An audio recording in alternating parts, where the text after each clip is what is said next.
Assalamualaikum warahmatullahi wabarakatuh, Bu.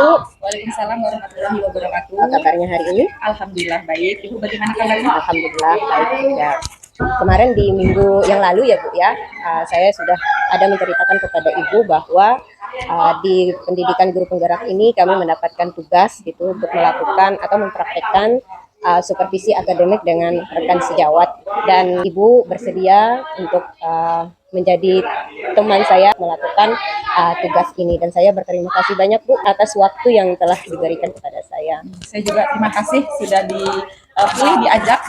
Semoga juga bermanfaat untuk saya, menambah ilmu pengetahuan saya juga. Amin. Sebelumnya saya ingin menyampaikan tujuan dari supervisi akademik ini, yaitu pemberdayaan dan pengembangan kompetensi diri dalam rangka peningkatan performa, mengajar dan mencapai tujuan pembelajaran. Nah, adapun tahapan dari pelaksanaan supervisi akademik ini menggunakan 3 tahapan, yaitu pra-observasi, kemudian nanti observasi, dan terakhir adalah pasca observasi. Nah, yang akan kita lakukan hari ini adalah pra-observasi. Pada tahapan pra-observasi ini nanti kita bersama-sama membahas Ibu menentukan tujuan, harapannya apa. Mungkin kita bisa mulai ya, Bu ya.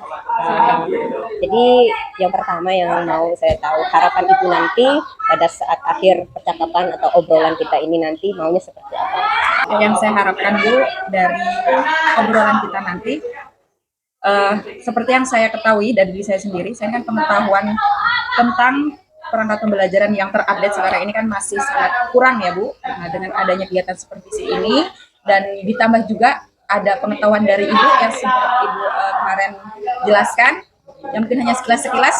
Semoga saya juga tidak salah memahami ya, Bu. Jadi harapan saya semoga di pembelajaran saya nanti ada perbaikan, bisa memilih strategi model pembelajaran dan media belajar yang baik bagaimana sehingga nanti bisa memperbaiki pembelajaran saya ke depannya. Apalagi sekarang ini pembelajarannya ada istilah berdiferensiasi, lalu ada juga tentang teknik KSE. Nah itu kan saya masih baru ya, Bu, masih awam, jadi baru mengetahui, dan itu pun juga dari yang Ibu sampaikan beberapa hari yang lalu. Iya.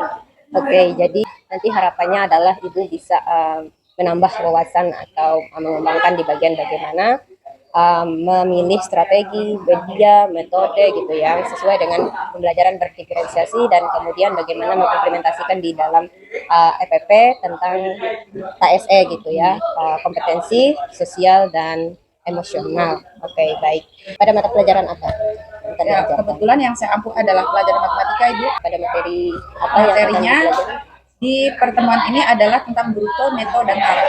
Bu nanti akan mengajar matematika gitu ya pada materi bruto, neto, dan tara. Di kelas berapa materi ini, Bu? Di kelas 7, Bu, di semester genap ini. Oke, di kelas 7 ya. Apa tujuan dari pembelajarannya nanti? Ya, tujuan pembelajaran yang saya harapkan adalah bahwa nanti peserta didik itu dengan melalui demonstrasi langsung dengan menggunakan benda konkret di sini yang akan saya pakai adalah rencana saya neraca digital dan sesaset susu Indomilk. Itu melalui demonstrasi nanti diharapkan peserta didik nanti dapat membedakan apa itu bruto, neto, dan tara dengan tepat. Yang pertama. Yang kedua, yang saya harapkan dengan mereka nanti berliterasi dengan sumber belajar mereka, apapun aja nanti bisa berdasarkan internet ataupun buku pegangan mereka atau buku yang relevan, itu mereka nanti dapat mengetahui atau menemukan hubungan antara bruto, neto, dan tara dengan benar. Oke, jadi bisa saya ulang ya.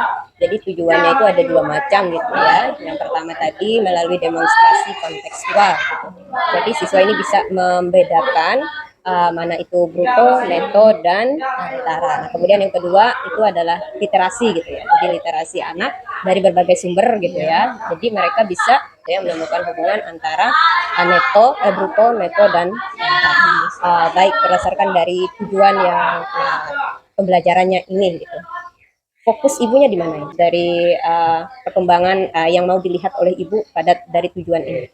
Kalau dari saya mungkin untuk di prosesnya, Bu, proses memecahkan masalahnya. Prosesnya ya, Bu ya. Baik. Nah, untuk mencapai itu strategi apa yang sudah ini rencana-rencana yang sudah dilakukan sampai saat ini? Yang pertama yang seperti tadi sudah saya jelaskan di tujuan pembelajaran ya Bu, ada demonstrasi. Yang kedua selain itu mereka nanti akan dibantu atau diarahkan melalui LKPD. Jadi mereka melakukan aktivitas-aktivitas yang tertuang di LKPD. Itu untuk membantu dan mengarahkan mereka untuk mencapai tujuan yang saya harapkan.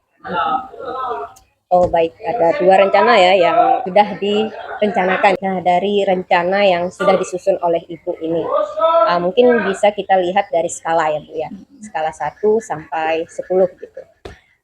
Kalau di skala 10 berarti perencanaan itu sudah baik dan bisa mencapai tujuannya tadi. Nah kalau di skala 0 berarti belum bisa gitu.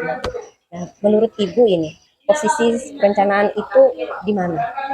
Dari 1 sampai 10. Mungkin 7 Bu ya. 7 ya. Bisa dideskripsikan 7 itu seperti apa perencanaan? 7 di sini kalau menurut saya dari perencanaan yang sudah saya buat, nah ini kan dengan menggunakan selain demonstrasi kontekstual tadi, juga dengan model pembelajaran PBL, problem based learning, pembelajaran berdasarkan masalah.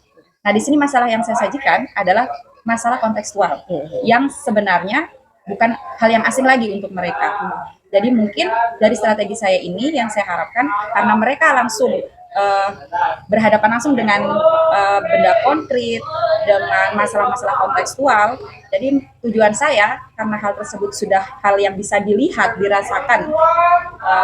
Jadi mungkin menurut saya bisa mereka melakukan proses ini sesuai dengan tujuan yang saya harapkan. 7 itu menurut saya sudah lebih apa ya Bu ya, lebih baik dari sebelumnya. Karena sebelumnya kan mungkin mereka terbiasa dengan hal yang abstrak, misalkan hanya dengan rumus, mereka mungkin membayangkan tidak menghadapi langsung. Jadi mungkin dengan adanya benda konkret ini atau dengan masalah kontekstual ini mungkin yang saya harapkan bisa lah kalau 7. Oke, berarti sekarang ini perencanaannya ada di tingkat 7 gitu ya. Nah, yang disusun itu keren sekali ya Bu. Ada rencana lain gitu yang menurut Ibu bisa untuk ditambahkan dalam perencanaan itu sehingga tujuan pembelajaran itu benar-benar bisa dicapai. Untuk tambahan perencanaan mungkin ini aja Bu ya, untuk di hasilnya nanti, di produknya nanti mungkin saya implementasikan diferensiasi proses. Berikut juga untuk pemecahan masalah, untuk sumber belajar di sini tidak hanya terpaku dengan buku yang mereka pegang. Jadi di sini mungkin saya implementasikan juga untuk proses pemecahannya itu melalui dengan diferensiasi konten. Mereka bisa bersumber dari buku, bisa mungkin sumber internet atau sumber lain yang relevan. Untuk diferensiasi produknya, saya tidak kalau biasanya yang saya lakukan adalah mungkin dengan hanya tertulis atau mungkin mereka ke depan presentasi dan itu satu kelas, satu rombel itu sama. Nah, dengan adanya kemarin pengetahuan dari Ibu berkaitan dengan diferensiasi ini, untuk produknya ini akan saya coba beda-beda berdiferensiasi produk. Jadi mungkin nanti mereka ada yang hasilnya itu berupa video, ada juga mungkin tulisan atau gambar, atau mungkin kalau ada yang bersedia maju presentasi juga boleh. Jadi saya serahkan ke mereka. Untuk menambah kepercayaan diri mereka juga sesuai apa yang mereka minati. Baik, luar biasa Ibu, perencanaannya sudah sedetail mungkin gitu ya dijelaskan. Dari rencana sudah direncanakan, mungkin menurut Ibu yang lebih mudah atau yang lebih gampang untuk dilakukan terlebih dahulu itu yang mana? Yang pertama, tentu pemahaman konsep dulu ya untuk matematika ini. Nah, pemahaman konsepnya di situ, tentu yang saya lakukan pertama adalah demonstrasi dulu. Demonstrasi di sini tujuannya adalah supaya mereka bisa membedakan apa itu bruto, neto, dan tara berkaitan dengan materi pada hari itu. Nah, yang kedua, setelah kita guru beserta peserta didik melakukan demonstrasi tadi bersama-sama, mereka juga akan dibantu melalui LKPD tadi untuk melakukan aktivitas-aktivitas. Nah, aktivitasnya di situ adalah terdiri dari 2 kegiatan. Kegiatan pertama demonstrasi tadi tujuannya untuk mereka memahami perbedaan bruto, neto, dan tara. Yang kedua, kegiatan kedua adalah mereka mengisi tabel berdasarkan pengamatan tadi itu untuk mereka nanti menemukan hubungan antara bruto, neto, dan tara, menemukan rumus bagaimana menentukan bruto, neto, dan tara jika di antara kedua satuan berat itu diketahui. Nah, dari situ nanti mereka bisa membuat kesimpulan apa itu bruto, bagaimana rumus menghitung bruto kalau neto dan tara diketahui dan sebaliknya. Baik. Ada LKPD untuk mengarahkan. Oke, jadi ada itu tadi ya, yang pertama adalah demonstrasi dulu ya untuk mereka memahami konsep materi tersebut. Nah, kemudian melalui LKPD mereka beraktivitas gitu ya. Nah, bagaimana yang dilanjutkan dengan pembelajaran diferensiasi yang telah Ibu singgung tadi gitu? Untuk yang pertama tadi diferensiasi konten ya Bu. Oh, konten ya. Jadi di sini guru hanya mengarahkan, menjelaskan tentang langkah-langkah di dalam LKPD, serta juga langkah-langkah dalam pembelajaran. Untuk selanjutnya, bagaimana cara mengisinya juga sudah dijelaskan oleh guru. Nah, diferensiasi konten di sini adalah bagaimana mereka menjawab apa yang ada di LKPD tersebut. Nah, mungkin kalau ada kesulitan, boleh bertanya dengan guru. Namun, untuk menjawab apa itu bruto, apa itu neto, apa itu kara, dan berkaitan dengan konsep, selain mereka bisa berliterasi dengan buku pegangan mereka juga bisa berselancar melalui HP. Nah, nanti rencana saya dalam kelompok itu ada minimal 1 HP Android yang bisa untuk berselancar, sehingga nanti mereka bisa mencari apa yang mereka perlukan, mereka tanyakan dari situ. Jadi bukan hanya tanya dengan guru, tapi juga mereka bisa berdiferensiasi bisa mencari sumber lainnya. Dan sumber itu tidak harus dari buku. Itu tadi definisi konten yang saya yang saya rencanakan untuk besok. Untuk yang kontennya. Berikutnya untuk yang produknya, hasil karya mereka nanti, hasil pengisian LKPD-nya itu nanti seperti yang sudah saya singgung, ini berkaitan dengan berdiferensiasi produk. Jadi produknya nanti tidak harus dalam bentuk LKPD ditentukan saja, atau tidak hanya mereka presentasi saja, tapi saya kembalikan lagi ke kelompok. Apakah kelompoknya itu mau memilih presentasi untuk menyajikan hasil karyanya, atau mungkin presentasinya melalui video lalu dikirimkan, atau bisa juga mungkin mereka berupa gambar. Jadi bagaimana menurut mereka, nyamannya mereka seperti apa menyampaikan hasil karya mereka, menyajikan hasil karyanya. Baik. Wah, luar biasa sudah rencananya ini sedetail-detail mungkin gitu ya dijelaskan. Saya rasa sangat-sangat kompleks gitu ya yang sudah dipersiapkan oleh Ibu. Di awal tadi ya, Ibu ingin mengembangkan tidak hanya di pembelajaran berdiferensiasi juga gitu ya, tapi ada cara mengimplementasikan KSE. Nah, menurut Ibu bagaimana implementasi KSE di dalam kegiatan pembelajarannya nanti? KSE, kompetensi sosial dan emosional. Mungkin dari proses ini kan berkelompok ya Bu. Jadi dalam diskusi kelompok ini, di situ bisa kita lihat mereka dapat menumbuhkan rasa gotong royong, lalu rasa menghargai pendapat orang lain, bisa dari teman sekelompok atau mungkin dari pendapat dari kelompok lain. Nah, begitu juga mereka bisa berani memutuskan putusan beralasan. Putusan tersebut mereka tahu alasannya. Oh, saya menjawab ini karena ini. Kalau mereka bisa menjelaskan alasannya, berarti mereka memahami. Ada alasan mereka menjawab. Berarti mereka memahami apa yang mereka jawab di situ. Oke, jadi yang fokusnya untuk KSE ini adalah kemampuan mereka dalam berelasi gitu ya. Kemudian memberikan keputusan yang bertanggung jawab gitu. Oke, baik. Nah, jadi kita kembali ke perencanaan yang sudah direncanakan tadi di dalam pelaksanaan nanti ya, observasi. Apabila itu ada kendala gitu, mungkin seperti apa cara Ibu untuk mengatasinya? Jadi untuk yang saya khawatirkan ya Bu, kendalanya nanti yang pertama waktu. Karena memang waktu belajar untuk hari Selasa besok adalah 2 JP. Nah, jadi mungkin nanti solusinya saya bisa minta izin kalau memang melebihi waktu yang ditentukan, minta izin dengan guru berikutnya. Baik. Mungkin di prosesnya ya Bu. Iya, proses. Karena memang kadang diskusi kelompok, tidak semua anggota kelompok itu aktif. Iya. Ya, jadi mungkin kendalanya adalah bagaimana nanti saya memanage mereka supaya mereka nanti bagaimana dalam satu kelompok itu semua aktif bekerja, saling bekerja sama, bergotong royong untuk memecahkan masalah yang sudah disajikan. Oke, baik, sudah terjawab gitu ya. Kalau ada kendala itu sudah dapat mengatasi gitu. Untuk pelaksanaannya nanti gitu. Mungkinkah ada orang yang bisa membantu gitu proses pelaksanaan pembelajaran yang akan Ibu lakukan? Ya, sejauh ini untuk proses pembelajaran mungkin kita guru dan murid pada saat di pembelajaran itu aja Bu. Bilang tadi kan ada kendala di waktu, bisa minta jam di tempat guru yang lain. Jadi kan bisa dengan guru yang lain gitu. Kolaborasinya minta waktunya gitu ya, berarti guru yang di jam berikutnya gitu ya bisa membantu pada saat meminjam jamnya ya. Oke, bagus. Selain itu ada lagi yang bisa menurut Ibu orang yang bisa membantu prosesnya? Ya, di dalam satu kelompok itu kan berdasarkan kemampuan ya Bu. Jadi pembagian kelompok itu secara heterogen. Di sini berdasarkan nilai kuitas sebelumnya. Jadi berdasarkan nilai dalam satu kelompok itu saya menganggap ada satu siswa di antara kelompok itu yang memiliki kemampuan lebih di antara teman yang lainnya. Nah, jadi yang membantu saya mungkin adalah teman di kelompok itu yang saya anggap lebih memahami daripada teman anggota yang lainnya. Oke, kemudian kapan kira-kira pelaksanaan ini tadi bisa kita laksanakan pada saat observasi? Ya, rencana saya adalah besok ya Bu, Besok. hari Selasa, Ya. tanggal 9 Mei 2023, Oke. pukul 7 di jam pertama. Ya. Sesuai dengan jadwal saya itu jam pertama sampai jam kedua. Oke, jam pertama sampai jam kedua ya Bu. Oke, kita akan melaksanakan observasi atau supervisi ini di hari Selasa ya Bu, besok di jam pertama sampai selesai terakhir mungkin ya. Apa yang sudah Ibu dapatkan dari obrolan kita pertama sampai mau menjelang akhir ini gitu?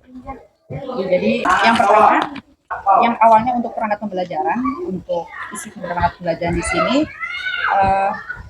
saya belum pernah memasukkan tentang pembelajaran berdiferensiasi dan implementasi KSE. Itu yang pertama. Dengan adanya kegiatan supervisi ini dan adanya pengetahuan yang pernah Ibu sampaikan, obrolan-obrolan kita beberapa hari yang lalu, di situ, dan banyak juga referensi lain dari teman-teman, dari Ibu juga, mungkin juga dari internet. Di situ saya sudah mulai sedikit memahami bagaimana kita memasukkan pembelajaran berdiferensiasi itu di bagian mana. Berikut juga untuk KSE-nya, ya mungkin memang pengetahuan saya memang belum banyak ya Bu ya, tapi setidaknya ada sedikit yang saya tahu. Jadi apa yang saya tahu itu yang saya kembangkan di dalam perangkat pembelajaran saya. Mungkin ada lagi Bu, ini yang belum masukkan ke dalam perangkat pembelajaran saya, karena memang ini terkendala waktu yang cepat juga, yang mepet. Jadi untuk diagnosa awal, saya belum pernah melakukan diagnosa awal. Mungkin nanti di pembelajaran berikutnya saya ini masukkan. Di kesimpulannya tadi Ibu mendapatkan hal baru gitu ya yang akan dilaksanakan nanti di dalam pembelajaran, yaitu memasukkan strategi pembelajaran berdiferensiasi dan kemudian implementasikan KSE-nya gitu ya. Oke, nah tadi kan menyinggung diagnosa pembelajaran karena belum dimasukkan juga gitu ya di perangkat pembelajarannya gitu. Mungkin Ibu bisa ceritakan gitu ya, di kegiatan awal pembelajaran Ibu itu apa saja yang dilakukan? Ya, untuk kegiatan awal seperti biasanya Ya. Ibu, di kegiatan pendahuluan tentu di sini kita menanyakan kabar siswa, salam pembuka, berikut yang kalah penting untuk menumbuhkan rasa religius dalam jiwa mereka, dalam diri mereka. Kita selalu mengawali dan mengakhiri pembelajaran itu dengan berdoa. Nah, berikutnya untuk besok, rencana besok itu sebelum pembelajaran akan saya awali dengan kuis, mungkin bisa dikatakan ice breakingnya ya Bu, bukan menyanyi atau apa, karena saya juga tidak pandai menyanyi. Mungkin ice breaking saya besok adalah kuis. Nah, kuis di sini melalui HP Android setiap kelompok, karena memang keterbatasan jaringan dan keterbatasan perangkat juga gadgetnya, sehingga satu kelompok itu memang saya anjurkan minimal satu handphone yang tersedia, di mana nanti kuisnya itu memang dikerjakan secara berkelompok. Jadi SBK-nya di sini saya isi dengan kuis, kuis online. Di dalam kuis ini materi apa yang diberikan oleh Ibu? Jadi di kuis di sini karena memang matematika itu Bu ya, pembelajarannya materinya itu selalu berkaitan dengan materi lain. Nah, jadi kuis di sini berisikan tentang materi-materi prasyarat, materi prasyarat mereka yang harus mereka kuasai untuk mempelajari materi bruto, neto, dan tara ini. Berarti materi ini nanti ada di dalam kuis itu ada materi yang berkaitan dengan bruto dan neto. Tadi Ibu bilang bahwa materi yang itu menjadi prasyarat gitu ya, menjadi prasyarat untuk siswa bisa melanjutkan pembelajarannya. Materi itu untuk mempelajari materi bruto, neto, dan tara ini. Berarti tujuannya ada di situ gitu ya Bu. Nah, dari hasil kuis tadi itu akan dijadikan seperti apa? Jadi hasil dari kuis itu sebenarnya untuk melihat kesiapan belajar mereka. Iya, mereka berkaitan dengan materi yang akan dipelajari hari itu. Jadi dengan kuis Ibu sudah menemukan gitu ya kesiapan belajar anak gitu. Jadi Ibu tadi kan menyinggung diagnosa. Nah, menurut Ibu setelah di kegiatan awal tadi Ibu menyebutkan ada kuis, nah dan itu tujuannya untuk kesiapan belajar gitu. Nah, bagaimana pandangan Ibu mengenai itu gitu? Jadi ternyata setelah kita bincang-bincang ini ya Bu ya, jadi terpikirkan bahwa ternyata kuis yang saya lakukan itu nanti, yang rencana saya saya lakukan di kegiatan awal, itu sudah termasuk diagnosa awal ternyata. Saya baru ini juga, Bu. Baik, baik. Jadi untuk diagnosa awal Ibu bisa menggunakan kuis tadi ya, kuis tadi gitu ya, untuk menentukan kesiapan belajar peserta didik. Nah tadi kan sudah di ujung ya Bu ya, jadi sudah Ibu jelaskan juga dari kesimpulan pembelajaran kita tadi Ibu mendapatkan hal-hal yang baru gitu kan. Pertama tadi tentang mengimplementasikan KSE dan juga bagaimana memasukkan pembelajaran yang berdiferensiasi, dan juga Ibu sudah menemukan bagaimana untuk menentukan diagnosa gitu ya, diagnosa awal atau untuk menentukan kesiapan belajar murid. Oke. Baik, ini terkait kita observasi nanti Bu, kunjungan saya ke dalam kelas gitu. Maunya Ibu saya duduknya posisi di mana gitu supaya Ibu ini enak gitu, gampang gitu, nggak merasa terganggu lah gitu dengan kedatangan saya gitu, berkunjung gitu, membantu Ibu untuk melihat apa yang mau dikembangkan tadi. Kalau menurut saya mungkin posisi yang strategis supaya terlihat semua ya Bu, mungkin di belakang bangku siswa pun terlihat. Nah mungkin kalau pada saat saya keliling bimbingan terhadap setiap kelompok, Ibu juga bisa ikut ini, ikut di dalamnya. Oke. Ikut memantau saya dalam membimbing diskusi kelompok. Oke, jadi ada kesulitan dalam kelompok tersebut. Baik, jadi nanti saya duduk di bagian belakang dari awal obrolan kita sampai akhir ini. Apa yang sudah Ibu dapatkan? Ya, terima kasih. Jadi dari obrolan kita dari awal sampai akhir tadi Bu ya, yang saya dapatkan tentu yang pertama banyak hal-hal baru yang belum saya ketahui. Dari obrolan ini akhirnya saya sedikit lebih mengetahui.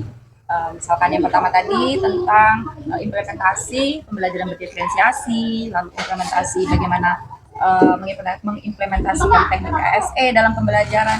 Berikut juga tentang bagaimana mendiagnosa tentang kesiapan belajar siswa. Jadi ternyata selama ini kuis itu bisa juga termasuk ke diagnosa ya Bu, untuk melihat kesiapan belajar siswa. Mungkin ada hal-hal tersebut saja Bu yang sudah saya dapatkan dari obrolan kita ini. Baik, ada beberapa yang sudah Ibu peroleh dalam obrolan kita ini.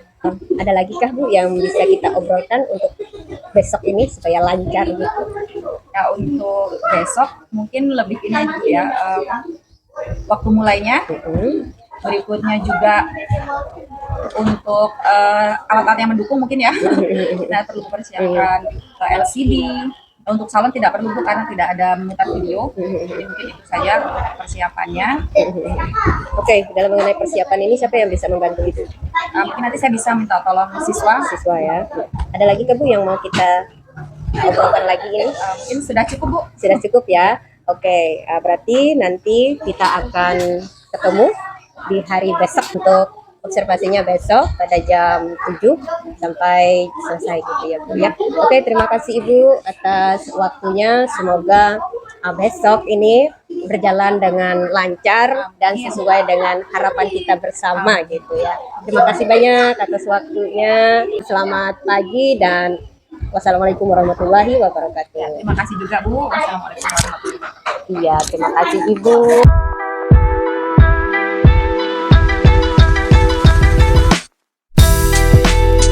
Assalamualaikum warahmatullahi wabarakatuh. Waalaikumsalam warahmatullahi wabarakatuh. Selamat pagi anak-anak. Bagaimana kabarnya hari ini? Alhamdulillah. Oke, untuk kita kali pembelajaran hari ini kita mulai terlebih dahulu dengan berdoa. Ibu minta salah satu pimpin doa dulu. Sebelum kita belajar berdoa dimulai.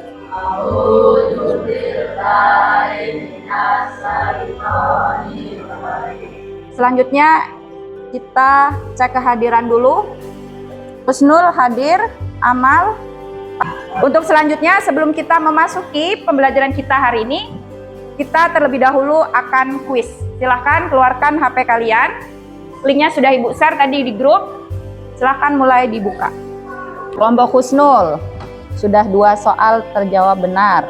Berarti 50% lebih persiapan kalian ya untuk kesiapan belajar untuk materi kita hari ini. Manfaat kalian mempelajari materi hari ini adalah, jadi manfaat dalam kehidupan sehari-hari yang bisa kalian dapatkan dalam pelajari materi hari ini adalah yang pertama, jumlah, kurang, kali, atau bagi.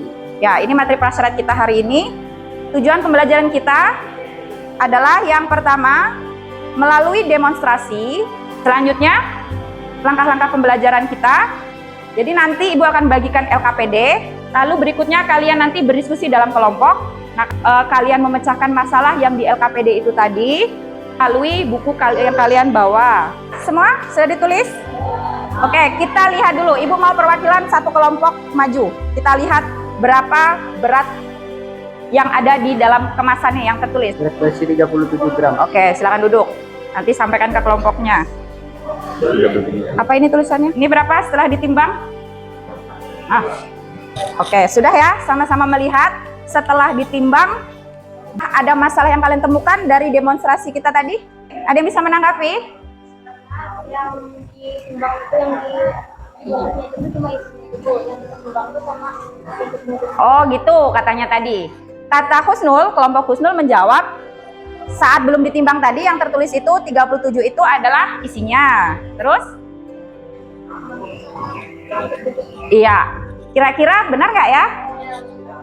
Kita lihat lagi. Silahkan untuk memecahkan masalah ini kalian buka LKPD-nya. Silahkan diisi hasil pengamatan kalian. Nanti sama-sama kita akan menjawab pertanyaan-pertanyaan dari kelompok tadi.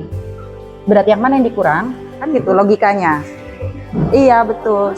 Iya, beratnya siapa Tara itu? ini berat. Iya betul. Tuliskan lagi di situ. Iya, berarti logikanya Taranya gimana? Iya, hasil dari apa kurang apa? Coba ini lagi di logika lagi. Isinya sekian, bungkus plus isi sekian. Berarti mencari bungkusnya berapa kan? Dengan itunya juga. 10. Head sama Neto termasuk itu. gram. 60. 1 gram. Hasil pengamatan ini silahkan tuangkan ke LKPD. 60 lagi. Sudah? Ya, timbangannya gantian ya. Pas ya, tepat sekali, mantap. Ya, silahkan tuliskan di tabel. Ini sebagai apa? Tara itu berarti apa yang ditimbang? Nah, selanjutnya untuk kolom Tara yang ditimbang yang mana? Iya. Oke. Aduh, 2 ya. Coba dijawab. Dilihat dari ini. Ya sudah, pas saja nih. Silahkan kalian mau mempresentasikan dengan apa? Husnul tadi kelompok Husnul baca depan. Nggak apa-apa kalau mau video. Kalau itu perlu juga saya membagikan video itu.